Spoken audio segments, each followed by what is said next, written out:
Hi everyone, sorry for the brief break, but I will continue reading Chapter 1 from Frankenstein, also known as the Modern Prometheus, by Mary Shelley. Chapter 1. I am by birth a Genevese, and my family is one of the most distinguished of that republic. My ancestors had been for many years counselors and syndics, and my father had filled several public situations with honor and reputation.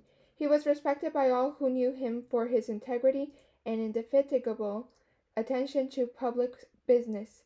He passed his younger days perpetually occupied by the affairs of his country. A variety of circumstances had prevented his marrying early, nor was it until the decline of life that he became a husband and the father of a family. As the circumstances of his marriage illustrate his character, I cannot refrain from relating them. One of his most intimate friends was a merchant who, from a flourishing state, fell through numerous mischances into poverty. This man, whose name was Balfort, was of a proud and unbending disposition, and could not bear to live in poverty and oblivion in the same country where he had formerly been distinguished for his rank and magnificence. Having paid his debts, therefore, in the most honorable manner, he retreated with his daughter to the town of Lucerne, where he lived unknown and in wretchedness.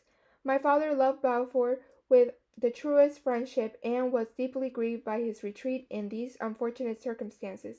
He bitterly deplored the false pride which led his friend to a conduct so little worthy of the affection that had united them. He lost no time in endeavoring to seek him out, with the hope of persuading him to begin the world again through his credit and assistance.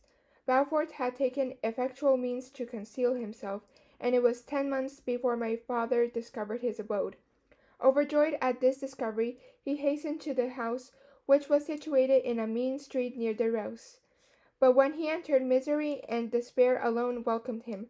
Balfort had saved but a very small sum of money from the wreck of his fortunes, but it was sufficient to provide him with sustenance for some months, and in the meantime he hoped to procure some respectable employment in a merchant's house.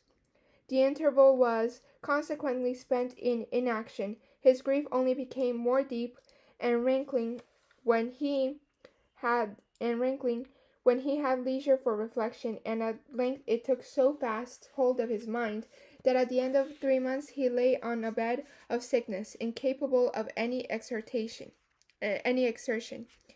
His daughter attended him with the greatest tenderness, but she saw with despair that their little fund was rapidly decreasing, and that there was no other prospect of support. But Caroline Balfort possessed a mind of an uncommon mould, and her courage rose to support her in her adversity.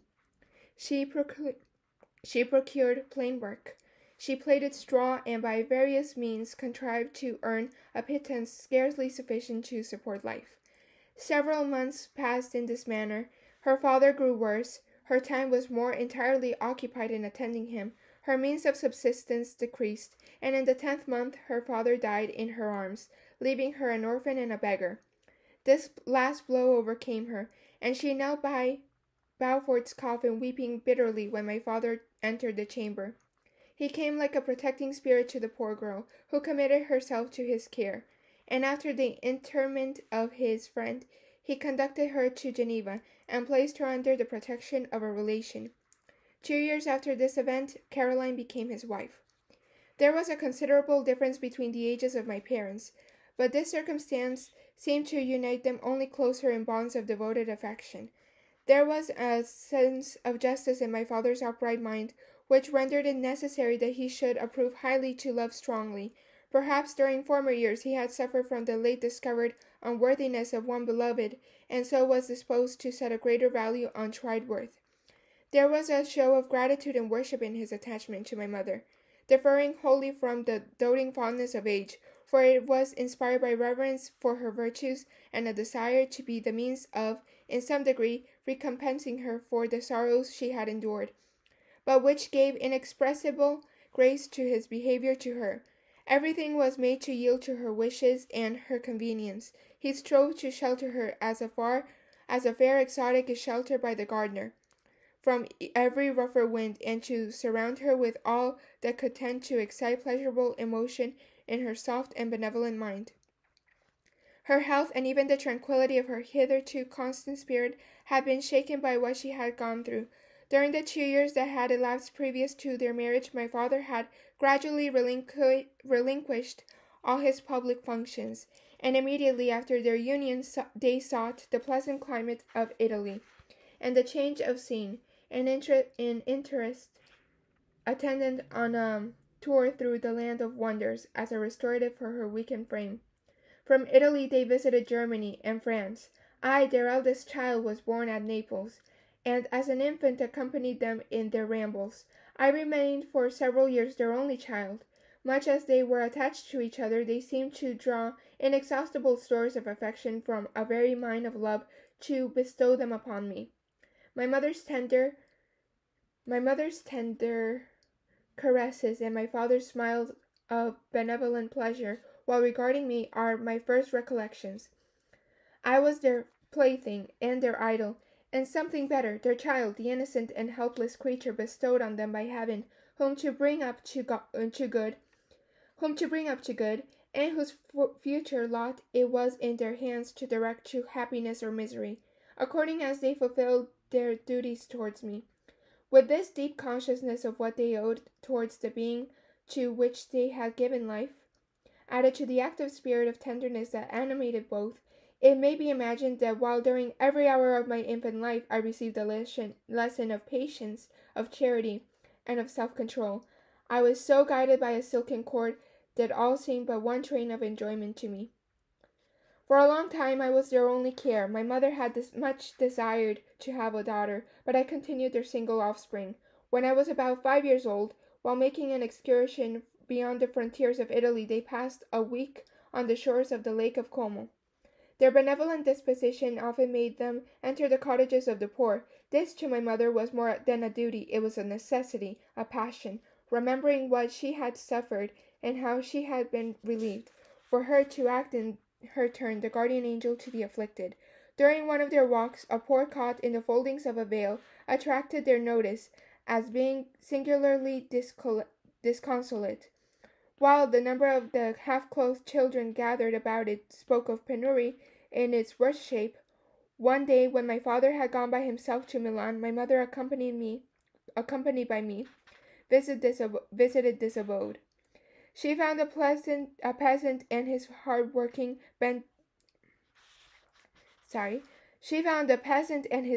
hard-working, bent down by care and labor, distributing a scanty meal to 5 hungry babes. Among these there was one which attracted my mother far above the rest. She appeared of a different stock. The 4 others were dark-eyed, hardy little vagrants, and this child was thin and very fair. Her hair was the brightest living gold, and despite the poverty of her clothing, seemed to set a crown of distinction on her head.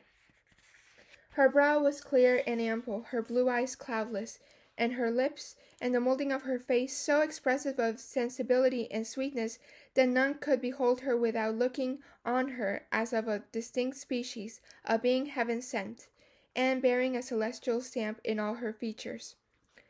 The peasant woman, perceiving that my mother fixed eyes of wonder and admiration on this lovely girl, eagerly communicated her history. She was not her child, but the daughter of a Milanese nobleman. Her mother was a German and had died on giving her birth. The infant had been placed with these good people to nurse. They were better off then. They had not long been married, and their eldest child was but just born. The father of their charge was one of those Italians nursed in the memory of the antique glory of Italy, one among the schiavi onor frementi, who exerted himself to obtain the liberty of his country. He became the victim of its weakness. Whether he had died or still lingered in the dungeons of Austria was not known. His property was confiscated. His child became an orphan and a beggar. She continued with her foster parents and bloomed in their rude abode, fairer than a garden rose among dark-leaved brambles.